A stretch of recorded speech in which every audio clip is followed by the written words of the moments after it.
Hello, and welcome to today's Niskanen Center live webinar on the role of state capacity and trust in pandemic preparedness. My name is Brink Lindsay. I'm a vice president at the Niskanen Center, and I'll be moderating today's discussion. The Niskanen Center is a think tank headquartered in Washington, D.C. that works to advance the ideals and values of liberal democracy through policy solutions that transcend differences between left and right. We call this orientation transpartisan. We're not looking to split the difference between the two sides in typical bipartisan fashion. Rather, we try to craft policies that can simultaneously appeal to conservatives on the basis of conservative values and progressives on the basis of progressive values. Our event today is part of a larger Niskanen project on rebuilding American state capacity. This project arose out of our recognition that at a time when liberal democracy is under severe stress, not only here, but around the world, the best defense of liberal democracy consists of effective liberal democratic governance. We are in the midst of a legitimacy crisis in which voters are losing faith in established institutions. So to restore that faith, our institutions need to deliver on their promises. State capacity, or the ability to design and execute policy effectively, refers precisely to that capacity to keep promises.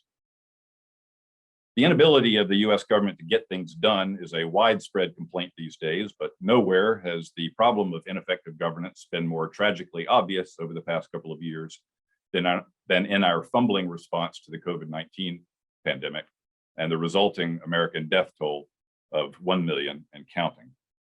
Our apparent state capacity was strong. A ranking of countries' pandemic preparedness that came out in 2019 put the US at #1. But the pandemic was like the proverbial lightning bolt that reveals that what looked like a mighty oak tree was really just a rotten hollow shell.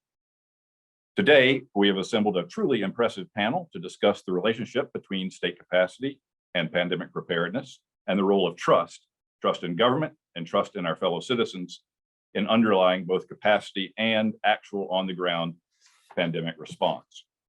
The speakers have long and impressive CVs. For the sake of brevity, we have pasted links to their full bios in the chat. I will introduce them very briefly now in alphabetical order. Danielle Allen is the James Bryant Conant University Professor at Harvard University and the director of the Edmund J. Safra Center for Ethics. A prolific author and thinker, she chaired the bipartisan group that produced Roadmap to Pandemic Resilience and Pandemic Resilience Getting It Done. She is the author most recently of Democracy in the Time of Coronavirus. Thomas Boyke is director of the Global Health Program at the Council on Foreign Relations. His writings focus on global health, economics, and foreign relations. He's the lead author of the recent Lancet article, Pandemic Preparedness and COVID-19, an exploratory analysis of infection and fatality rates and contextual factors associated with preparedness in 177 countries.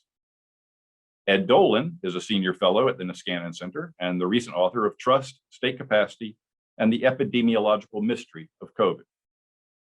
And finally, Kevin Vallier is a senior fellow at the Niskanen Center and an associate professor of philosophy at Bowling Green State University, where he directs their program in philosophy, politics, economics, and law. He is the author of Trust in a Polarized Age. Before diving in, just a note about the format. I will lead off with a separate question for each of the panelists. Then I'll follow up with a question for all of them. After that, we want to open it up to questions from the audience. So feel free to submit those while the panelists are speaking. You can do so in the Q&A button that you can see at the bottom of your screen. And that way we'll have everything queued up and ready to go. All right. I'm going to start with a question for Tom Boyke. Tom, in a widely discussed article in the medical journal Lancet that appeared in February of this year, you and your co-authors examined the wide cross-country variation in COVID infection and fatality rates and tried to assess what did and didn't contribute to that variation. Especially noteworthy were your findings that the level of trust in government and trust in others had a significant impact, while measures of healthcare capacity and pandemic preparedness did not. Please tell us about the study and your findings. Great. First of all, thank you so much for having me, and thank you to the Niskanen Center for organizing this, and Ed Dolan for starting this conversation, and I really appreciate his following up on that paper. So the pandemic is far from over, and good data on COVID outcomes are still sparse in many parts of the world, but planning for the next pandemic threat has already begun. And if policymakers want to limit the damage of the next virus or disease outbreak, they need a clear understanding of why some nations did better in this one. And that's really the genesis of our study with colleagues of mine from the University of Washington and Council that we did in Lancet, trying to examine that epidemiological mystery of what explains the large cross-country differences that have existed in COVID deaths and infections in this pandemic. The analysis looks at, we differentiate infection rates and infection fatality ratios, numbers of death per infections. We do that based on the best available peer-reviewed estimates, which Lancet also published around the same time.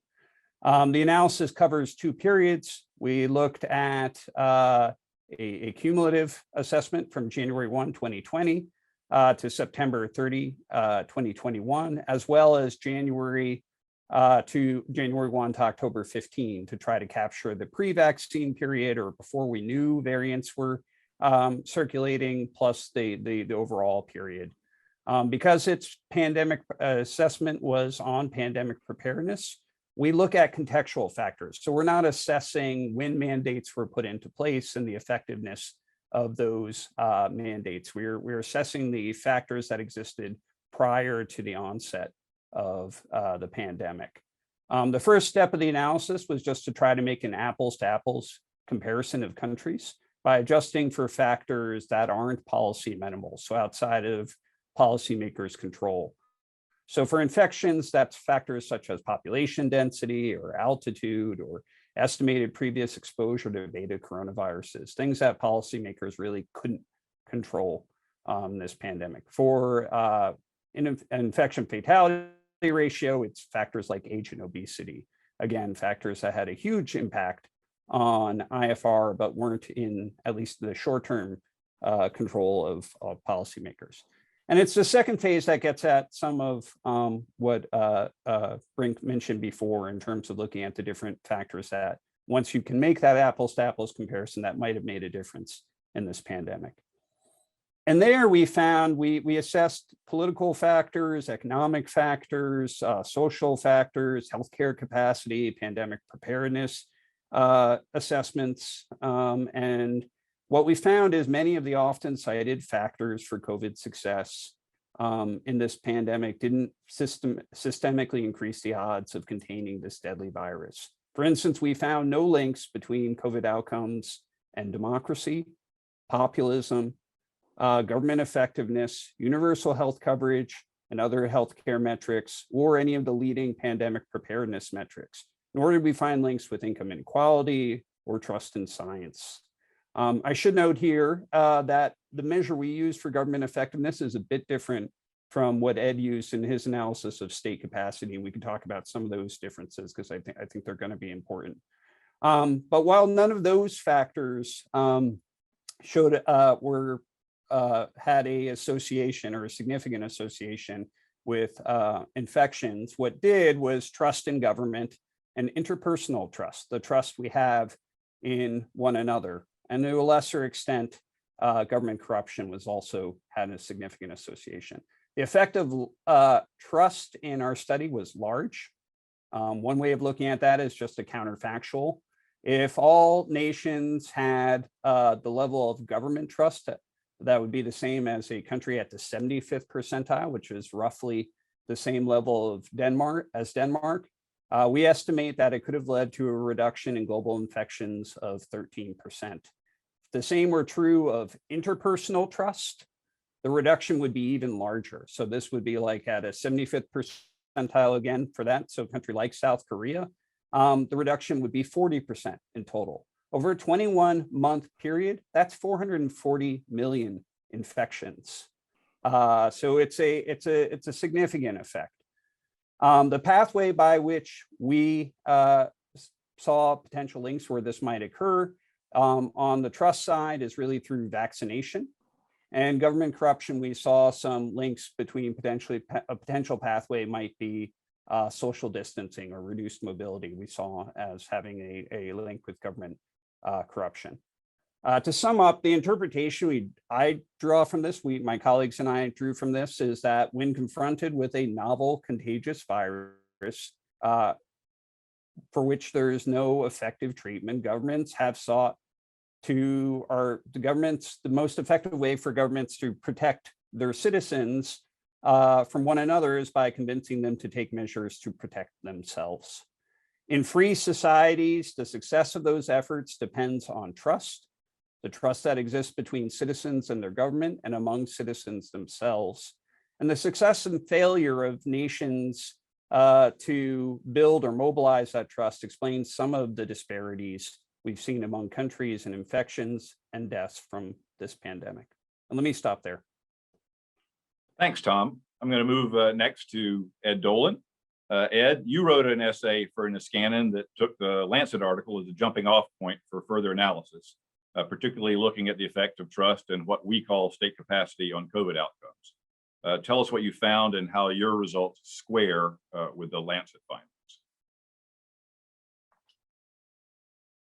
You're muted, I believe. Excuse me. Okay, that's very good because my starting point certainly was the Lancet article, which I first became acquainted to when Fareed Zakaria mentioned it on his Sunday program. I view my study really as an extension of theirs,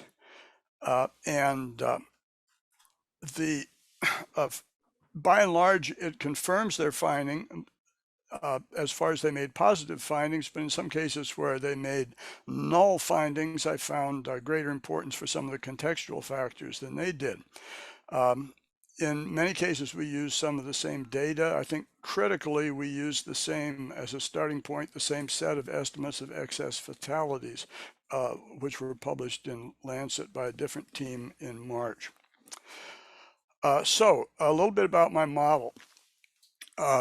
I've been working for some time with databases on both political state capacity, politics, and social capital.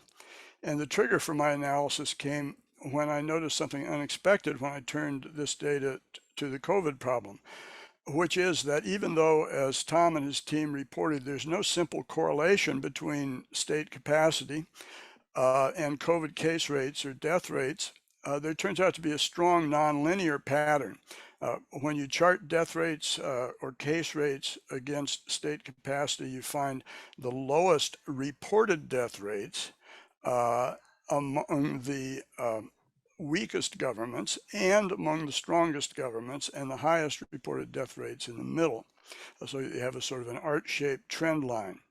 Where does that come from? Well, my hypothesis is that state capacity affects pandemic outcomes through two distinct mechanisms. In the first place, countries with stronger governments tend to have stronger healthcare systems, which is something that I call a facilitative factor because it strengthens response to the pandemic and pushes death rates lower where state capacity is stronger. But at the same time, low state capacity also has what I call countervailing effects, and by that means there are effects of strong state capacity that push reported death rates, in some cases actual death rates, lower in poorly governed countries.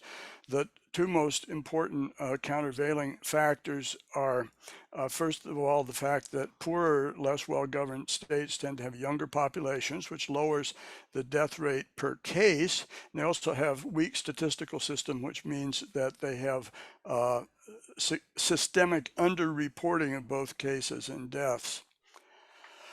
When we're putting these together, the nonlinear pattern of death rates appears to reflect an interaction between these opposing facilitative and countervening factors. So when you put this, when you put the data through this nonlinear model, statistical test. You get a fairly strong multiple regression coefficient of about 0.74, which means to say in simple language that this model explains about 55% of the variation among countries in reported death rates. Playing around with different definitions of the variables and eliminating outliers and the usual tricks suggests this is a fairly robust finding. So my conclusions from this, the salient conclusions here are: number one, I find a bigger role for state capacity. In my opinion, the causation at work here is that differences in state capacity drive differences in both the facilitating factors like strength of the healthcare system and countervailing factors like the accuracy of reporting, and the interaction of those factors in turn drives the nonlinear pattern of pandemic outcomes. Second important finding is that healthcare system capacity appears to be much more important in the context of this non-linear model than was reported by Tom's group. A simple linear regression shows no significant correlation between healthcare capacity and pandemic outcomes, but when you add the interactive terms between the facilitative and countervailing effects, the coefficients for both health system capacity itself and the interactive term become strongly significant with the appropriate sign. I won't go too much into the mathematics of why I think that happens, but I think that's actually fairly robust results. Finally, with regard to trust, I did not use either personal trust or political trust as a countervailing or facilitating factor within my model. What I did instead was to look at the residuals, the 45% of cross-country variance that's not explained by my basic model.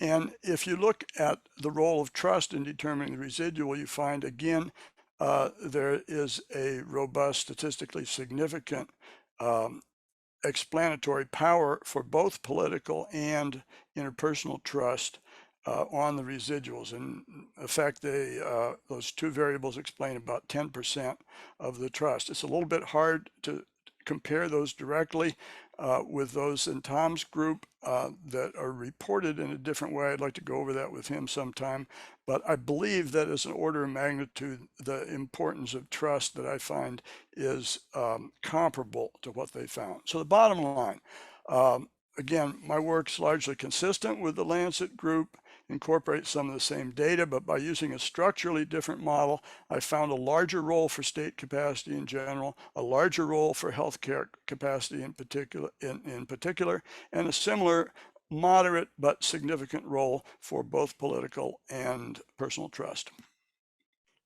Thanks, Ed. Now for Kevin Vallier.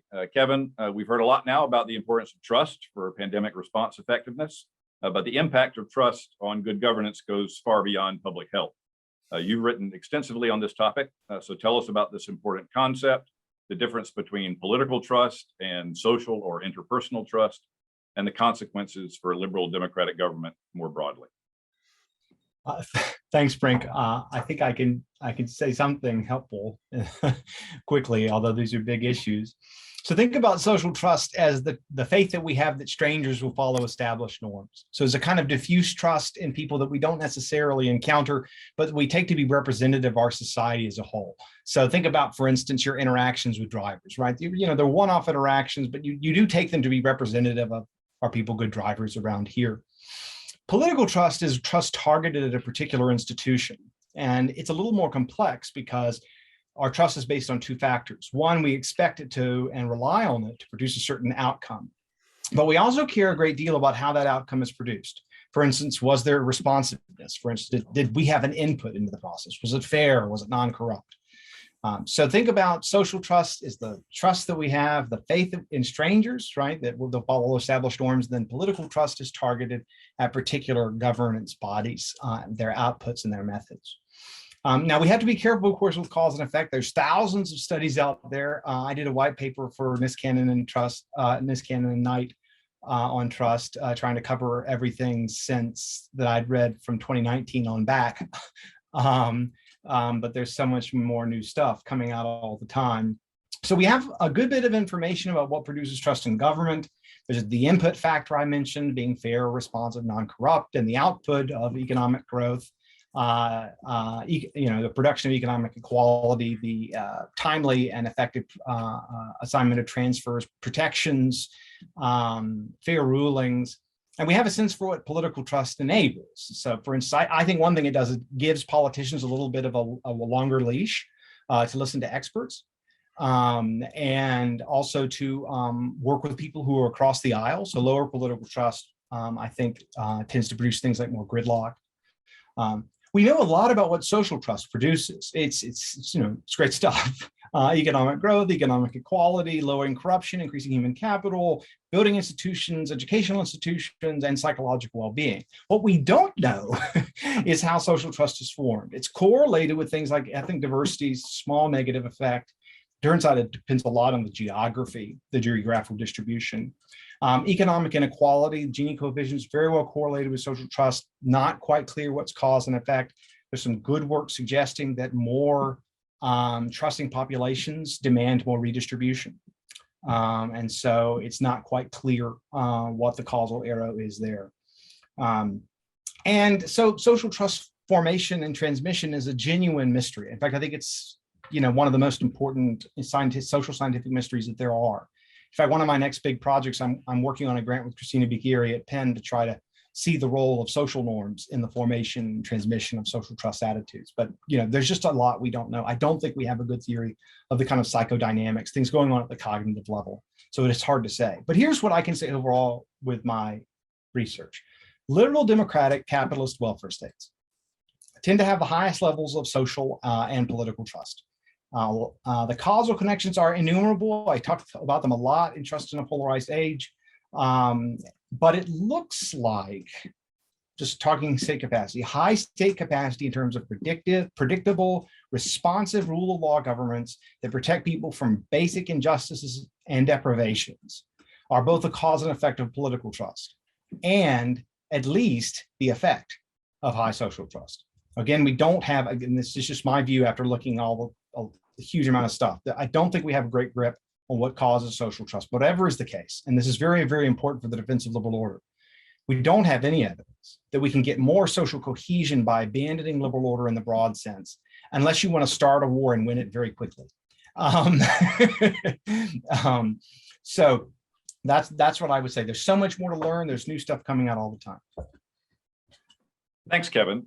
Our final participant today is Danielle Allen. Danielle, you bring a unique combination of ground level and 30,000 feet perspectives to the panel. On the one hand, you chaired a major task force on pandemic resilience back in the critical early days of spring 2020.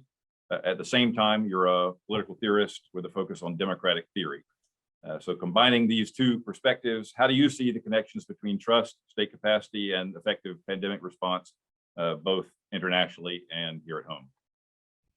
Well, let me start really at the ground level. First of all, just Brink, thanks so much for having us all together to talk about this. It's amazing that's 2.5 years already. We have a lot of diagnostic work to do in order to protect ourselves going forward. But to start really at the ground level, I'll just say I was at my son's end of school year concert today. So it was the first time back in person for a concert in school in 2 years. And it was very emotional for everybody, all the families that were gathered together there. The principal got a huge round of applause. And that was really meaningful because at the end of the day, when we think about this question of state capacity, we tend to look big. But the truth of the matter is, for so many people, the actual experience of the pandemic was really very local and depended on those people with responsibility in communities specifically. And our principal for sure carried us through. And so when I think about the question of state capacity, I'm asking myself the question of whether or not states are functioning in order to empower those local actors who have the capacity to make the context-specific decisions that were necessary. One of the greatest challenges of the pandemic was honestly just the great variation of experience right from the get-go. And at the end of the day, that context specificity was really important. So let me say that first as a sort of just stage setting point about the connection between local and national and the importance of context specificity. What that then means as I think about state capacity is that I think federally structured countries have a distinctive challenge. The US had a distinctive challenge, Germany had a distinctive challenge, Australia had a distinctive challenge. And for me, that's an important comparative set because we watched, in my view, both Germany and Australia do things to reinforce trust in support of state capacity at an early point in the pandemic. And we watched our country fail to do the relevant things. The two specific things I have in mind are Germany equipped local level public health offices with new computers and shared data systems right at the beginning. In other words, the point was made, we are going to speak the same language as we try to tackle this pandemic. We're going to have one language that we use together to tackle this pandemic. We acknowledge local variation and we're going to empower local folks, but we're still going to use one set of vocabulary and data tools. That was hugely important. In Australia, the government set up a nationwide cross-partisan COVID task force led by the government. So of course, we knew our White House had a coronavirus task force, but we also knew it was a partisan task force. It was led by the president from within the party of the president. And similarly, that was a really important symbolic and practical action on the part of the Australians. As a symbolic action, it communicated that this is above party and we are going to find ways of building solutions together. And as a practical matter, it also ensured that messaging and communications was always being passed in the first instance through a sort of crucible, a testing crucible that was drawing from different sides of the ideological spectrum. Messages had to work there first before they moved out to the country as a whole. So both of these actions were practically reinforcing of what I call sort of harmonized federalism, where you're actually letting the jurisdictional layers work in sync with each other in this sort of symphonic way. Both of these actions were also supportive of the kind of communication that can be trust supportive. And so I think both of those were things that were great weaknesses on the part of the US. The last thing I'll say then is sort of the question of, what is the source of our weaknesses in this regard? And there's so much that we might explore together about this, but I want to just call out the simple fact that as a nation, we invest ridiculous amounts of resources in cultivating partisan distrust. Every single election cycle is a massive proactive investment in undermining trust. So there are lots of things that led into that. I mean, it's our first past the post plurality voting system, which incentivizes a certain kind of divisive campaigning. It is also the changes in campaign finance that have just literally increased the dollars that are flowing into our political system. There are changes in norms in Congress as well that of course also affect polarization. But you put all this together and we have to see that we are actually proactively reducing our political trust and our interpersonal trust every 2 years. What to do about that? Another tough question, but I'll just leave it there for now. Thanks, Danielle, and thanks to all of you for your initial contributions. I'm now going to ask a question that I'm going to throw to the whole group, and you can answer it in the order we just went. So Tom, Ed, Kevin, and then Danielle. There's a chicken and egg question about the relationship between trust, state capacity, and effective governance. It's easier for government to do a good job in a high trust society. At the same time, the quality of government surely impacts levels of trust. With COVID, lack of trust undermined pandemic response in all kinds of ways, including the willingness to wear masks, the willingness to get vaccinated, and so on. But at the same time, U.S. public health authorities squandered their limited reserves of public trust with inconsistent messaging, sometimes arbitrary restrictions, and woefully inadequate testing. For the next pandemic, how do we account for the importance of trust to do better in the future? So there are different angles you can take here. How do public health authorities do better to gain and keep public trust? How can we structure pandemic readiness so that authority is focused at the state and local level, as Danielle mentioned, where trust is greatest? And how more broadly can policymakers and citizens work to arrest and reverse the absence of trust that plagues us today? Tom. Great. Thank you for that.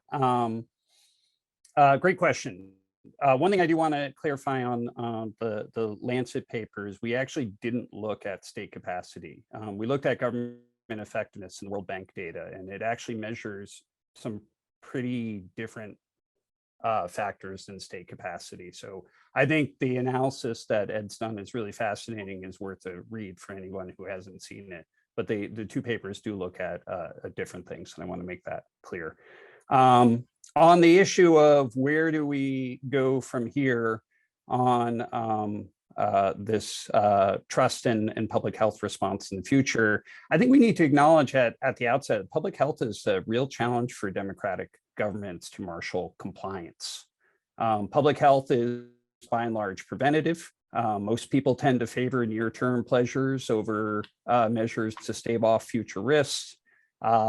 Public health advice tends to evolve with scientific advances, which for an emerging threat like a novel virus can be hard for the public to process and may seem contradictory. Public health challenges like vaccination are often collective action problems in which individuals have an incentive to free ride off the positive externalities of things like herd immunity. And coercion can increase compliance, but does have an effect on trust and long-term legitimacy upon which a sustained public health response relies. That said, I don't think these issues are hopeless by any stretch. I think Danielle pointed out a few potential approaches that I think are useful. Let me try to build on that. So I think there's a short-term agenda of how do we mobilize an effective public response in low trust societies. To some extent, we've dealt with this problem before in past epidemics. The example many people use is the West Africa epidemic of Ebola.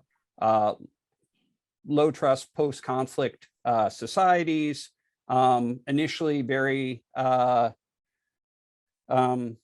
very reluctant to cooperate with the WHO and international NGO and other bilateral actors' response. That trust was built over time through local community engagement, two-way sharing of information to educate and build trust, drawing from local leaders to support clinical trials, as well as to adapt burial practices that still respected local customs and norms, but were safer, more effective communication.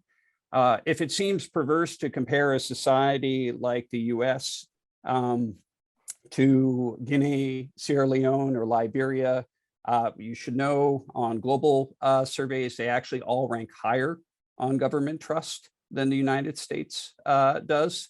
But we have some idea from previous responses on how to improve community engagement and communication in a crisis.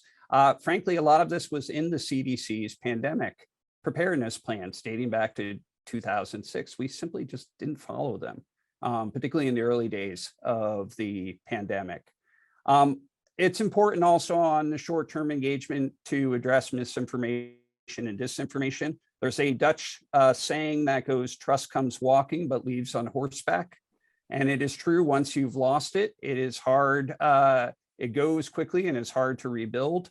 And a proactive engagement on disinformation and misinformation will be important for future crises.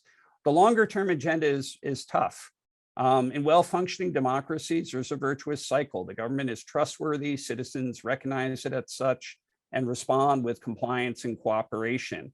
The opposite, of course, is true in dysfunctional democracies, where political polarization and collective action challenges can make sustained periods of government performance difficult to imagine. And we did find in our study, we looked at correlations with interpersonal trust and government trust. On interpersonal trust, it's interesting what is most correlated with, we found, at least the data we used, or global surveys we used, that correlation was highest with government corruption, income inequality, and importantly, government effectiveness. And it is not surprising in societies where people are socially, economically, politically marginalized, that you would see higher levels of distrust. And addressing that, building those links of trust in societies like that are a longer term agenda, and that is the challenge. Thanks, Tom. Ed? Unmute. Yeah. Let me say two things. First, very briefly, addressing Tom's point. Yeah, it's hard to compare these studies because you use somewhat different data. I would love to sit down and go over that issue in detail. I would just say in general, first of all, there are lots of measures of state capacity out there, and in my research, I find that they tend to be very highly intercorrelated. Second, I would say that the measure I use combines a government effectiveness component, a security capacity component, a financial capacity component. But when I ran each of those separately through the model, it works pretty well with only the government effectiveness component by itself. So I don't think that's a major source of the difference. Second, an important point with regard to what Kevin has to say about trust and state capacity. Yes, trust and state capacity are very highly interrelated, and trust facilitates state capacity, and that, as a matter of fact, they have just raw cross correlations are pretty strong.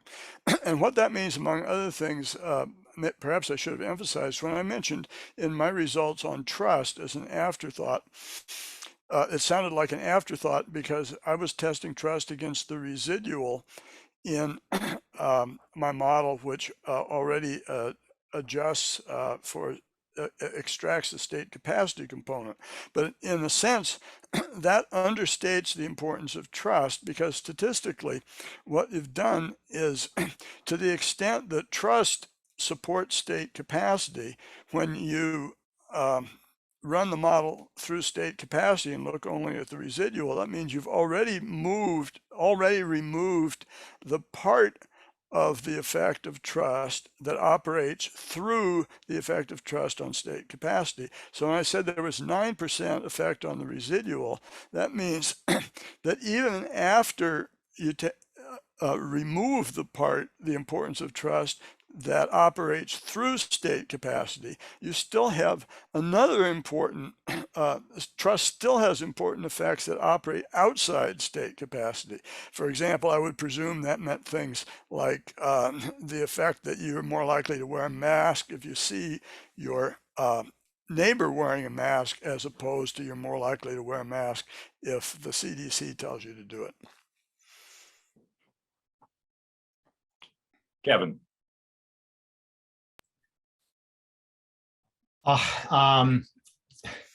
There's just so much to say here, but let me start just by throwing out two new things I've been thinking about, because these are things are fun to throw out new ideas. Something I've been learning. So I was reading a Danish public policy maker about how important it is for public health officials to trust the public. And that this was huge because it enabled them to engage in a give and take. The public health official could say, hey, let's try this. And the people would say, okay, we'll go along with it. And then they say, hey, did it work? And people say, no, this was bad. You should do something different. They're like, okay, we did the bad thing, but we'll do a new thing. This occurred. We can't even imagine in this country, like the idea.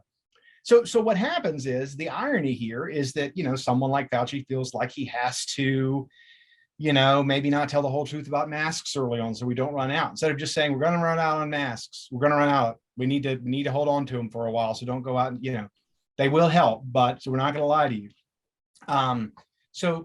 But then of course that in fact makes him less trustworthy, literally, like directly.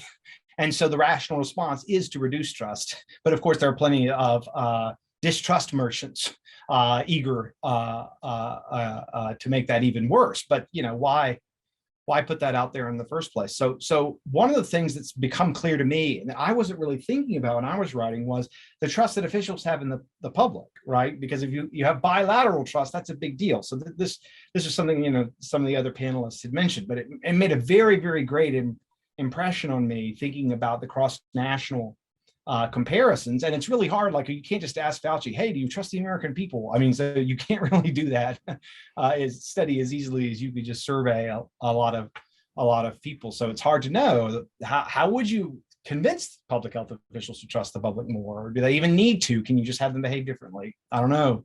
Something I'm thinking about. But here's something else pretty wild. So 6 months ago, I just ran across a study over the last week based on the survey design that we're gearing up for. So the following study came out on COVID in the Netherlands. I just want to read a bit of the abstract, okay?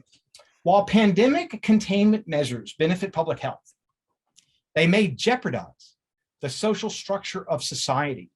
We hypothesize that lockdowns and prolonged social distancing measures hinder social support and invite norm violations, eroding social trust. Okay, so let me just explain this. So the government, each government, they're trying to install new norms, right? You want to install new norms. Well, that's great if people follow them, okay?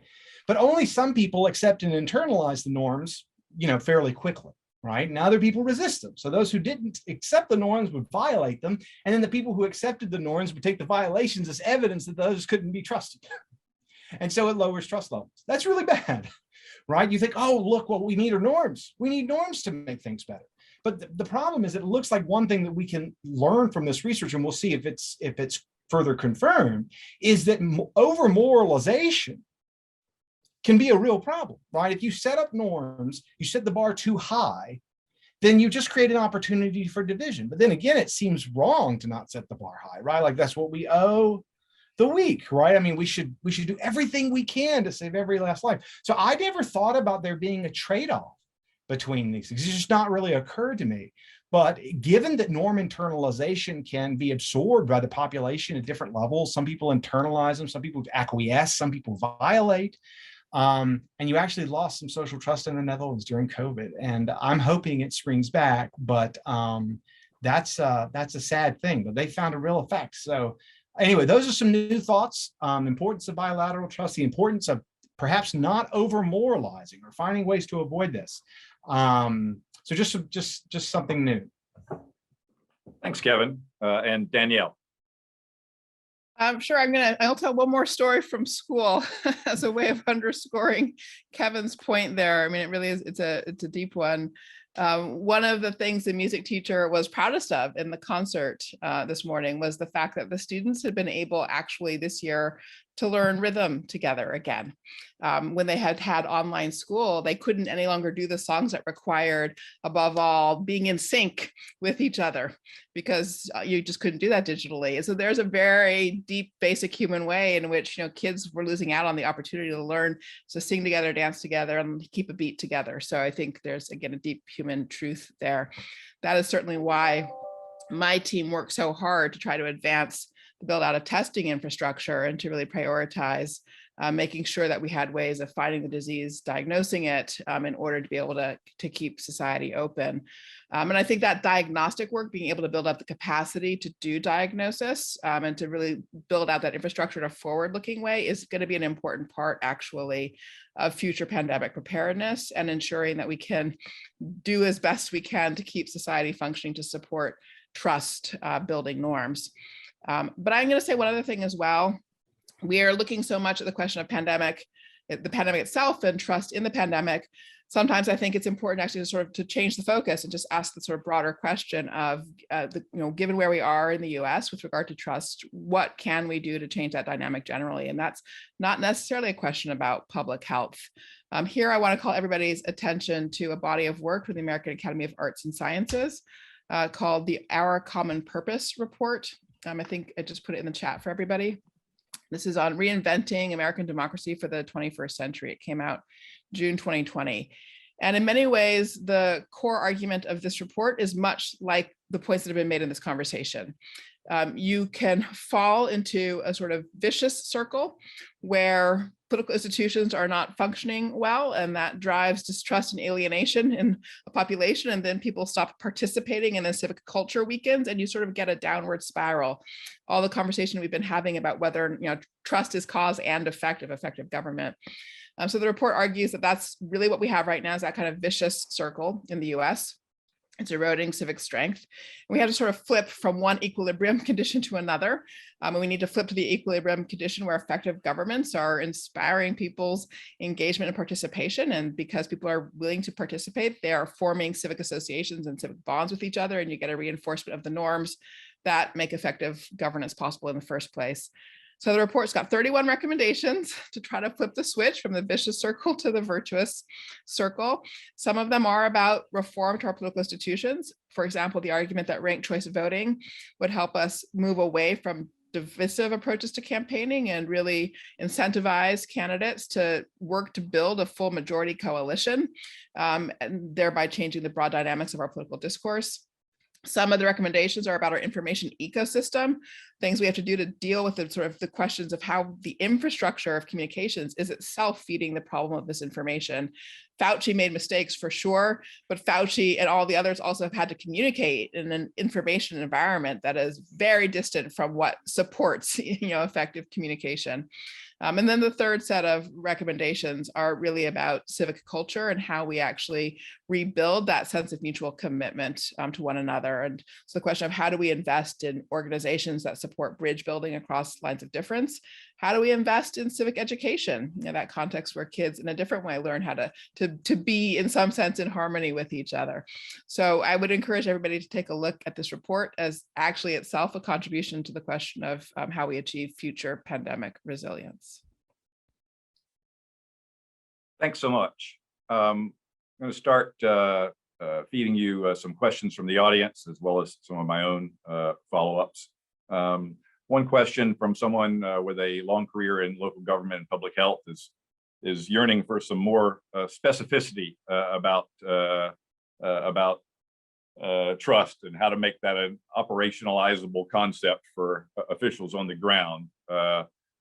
So in the academic discussions of trust, this is a very diffuse macro phenomenon that then cashes out in all kinds of circumstances, including in a public health crisis.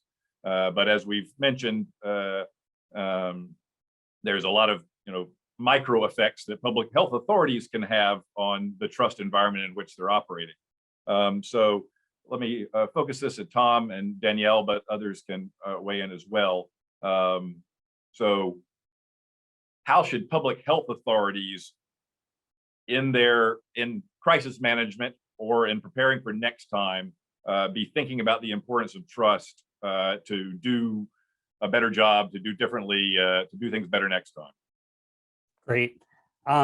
Terrific question. So thank you to the audience member for it. So there's actually, people ask me all the time what parts of our study, if I was surprised by the results. And I actually wasn't surprised at all about the trust results, in part because there is a robust literature on the role that trust has played in previous outbreaks and epidemics and tied to specific public health interventions, and I'll name them in a second. The parts that actually surprised me in our study are more the list of things that didn't matter, at least according to our analysis, rather than the role of trust. Now, in the previous literature, people have done studies in SARS, in Ebola, in H1N1, all looking cross-country studies looking at different adoption of public health protective behaviors and how it correlates to reported levels of trust. And consistently, you see effects in that regard. I think for a lot of people, again, out of the Ebola epidemic, it was one of the big lessons was the importance of community engagement, this bilateral relationship between responders and their community and building trust. You see it definitely in vaccination. What I think is interesting about our study, however, is while we saw this strong tie to vaccination rates and reported levels of trust, trust also had an equally large effect for the cumulative period, meaning that includes the period pre-vaccines. So it's having broader effects. And, that's one of the areas where we're working on doing additional research, is trying to identify the pathways by which that occurs. But you can see across a variety of public health responses, this relationship. So I will provide another couple of examples to, I hope, answer the question. And many who have been working on this, and I'm sure you have heard these arguments, have made the case that it really mattered for communicating around vaccines, for example, that the messages be carried by trusted messengers. That is, you can't just rely on sort of broadcast communications from the CDC. You need people like my school principal, like others trusted in their community, to be empowered with knowledge that then they can carry and be trusted messengers. So I think that's a sort of a pretty accepted point now. What's striking is actually honestly how uneven we were in following through on that. So I was speaking to somebody, I think, honestly, it was January, if my memory serves me right, who is the head of a union here in Massachusetts. And he was, weeks away from the point at which many of his members were going to lose jobs because they had not gotten vaccines. I think it was a public employees union. And so, and he was really very stressed out about this, and he was trying to figure out how to provide workshops to educate people about vaccines. And the policy had been in place for months already at this point. And so I asked him the question, did anybody from state government reach out to you to assist you in providing vaccine education workshops for your membership? And the answer was no. And it's just very basic at the end of the day. And I could repeat stories of this kind where the person who was best positioned to be the trusted messenger wasn't assisted in carrying out that role. So I hope that's concrete enough to give you an example of how the pieces of, identifying a trusted messenger, equipping them with knowledge that sort of authorities have and so forth can come together into effective policy. Thanks. Kevin, I'm going to focus this on you. We've been talking about trust, but my understanding is when we look at it over time, at least in the United States, both interpersonal trust and political trust are in sort of long-term, multi-decade decline. And it is my impression that is the general trend in advanced democracies. Are there, if that's not the case, please tell me. Are we seeing places where it's not falling? Are we seeing rich countries where it's actually had a trough and then has gone back up? So what can we see in the variation in trust levels over time that might give us a clue how to put Humpty Dumpty back together again when you have had a sustained drop in trust over time? Yeah. Forgive the light being out. I have this just the error. The United States is the only established democracy that is a country that's been a democracy for more than 50 or 60 years, where social trust has fallen in a statistically significant way. So we're actually a really weird outlier in that respect. Actually, Denmark is political trust different? Our fall in trust in Congress is very, very sharp. Sharp slope. It's fallen a lot. And there are lower political trust in other countries. That in Europe, the Great Recession really hit political trust. So that was a big problem there. We didn't have a huge amount of place to go down, but it hurt them. Actually, some things that really hurt our political trust were things that just broke the sense that government could be good at all. So like Watergate in Vietnam, those were huge, just big drops.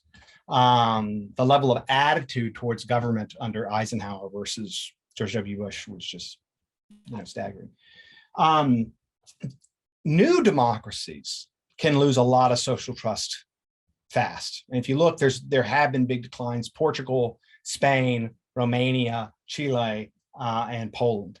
Those are the 5 that come off the top of my head. So, if you transition from authoritarianism, one worry is that it gets oversold. Then social trust can fall. Okay, look, or you were ruled by an authoritarian organization and now you're ruled by a majority. Oh, wait, I don't like, things aren't amazing. They aren't everything I wanted to be. Maybe it's everybody's fault now. We don't really know. Like I said, we just don't have a good theory about social trust formation. But in established democracies, we really are an outlier. And my hypothesis has been is the only other major social trend on which we are an outlier in this regard that I am aware of is political polarization. So, if you look at the fall of social trust, it doesn't track economic inequality in this country very well. It doesn't. There have been increases, but the fall doesn't quite line up in the right way. With segregation, for instance, and ethnic diversity, they haven't really tracked in the way that you might think pre-theoretically that they would. But political polarization has gotten much worse. We are also a huge outlier there. And that's, I think, there is a connection there. Now, of course, we don't have a lot of studies on this yet. The problem is the data is all out there, and we just need people to actually put it together. So yeah, it's hard to know, but the U.S. is an outlier, true outlier, in that with respect to social. All right, that's very helpful to know. I want to give everybody one last bite at the apple. If you just have something that a point that you really want to make that hasn't been made yet, please do that. If you don't, if you could wave a magic wand and change 2 or 3 things in light of our discussion today and in light of the importance of state capacity and trust to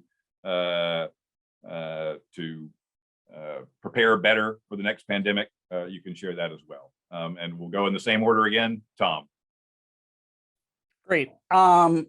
So the things we're working on changing, and you see this to some extent in the new WHO efforts on pandemic preparedness, but we need to think about this problem differently and less about a matter of infrastructure and lab capacity, and more about also a toolkit to enable states to respond effectively to the public health crises that they have. This is about readiness. This is about being able to navigate in some low trust environments, because that has really come to bear. This pandemic is going to leave a long-term legacy. Even that good example of Denmark. Denmark's trust has plummeted over the course of the pandemic too. This has taken its toll in every society. So we really do have our work cut out for us. But I think what this research, ours and the research that Ed has done as well, indicates that our future safety lives depend on us getting this closer to right than we have to date. Thanks. Ed? Yeah, 60 seconds of final thoughts. Just add one thought here. We've been talking a lot about trust in general and sort of lumping together political and social trust. It's worth in thinking about what we can do better in the United States to recognize that in the data on trust, the United States is an extreme outlier. I believe, I'm not wrong to say, the greatest outlier in the entire world in the gap between social and political trust. On world surveys, the United States does pretty well, well above the global median on measures of social trust, and it does terribly on political trust, certainly among liberal democracies, and I believe even more broadly than that. Political trust is the problem. That's what we need to look like. Somehow, it'd be nice if we could mobilize the latent social trust, which America has still in reasonable abundance, and somehow kind of bypass the political distrust. That would be great. What kind of magic wand that would take, I don't know, but it's worth thinking about. A powerful one. Kevin. Yeah.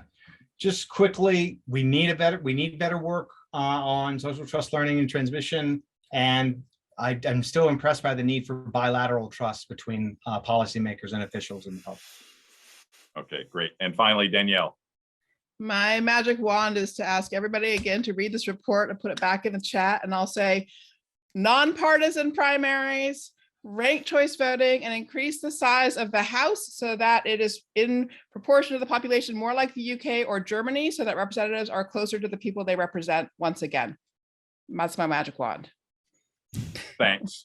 And I want to thank all of the panelists for their superb contributions. I want to thank the audience for tuning in and for your fine questions. I'd like to encourage all of you to continue to follow Niskanen's work in this and related areas. You can come to our website, niskanencenter.org. Follow us on social media at Niskanen Center. Again, thanks to everybody for participating today. Bye-bye.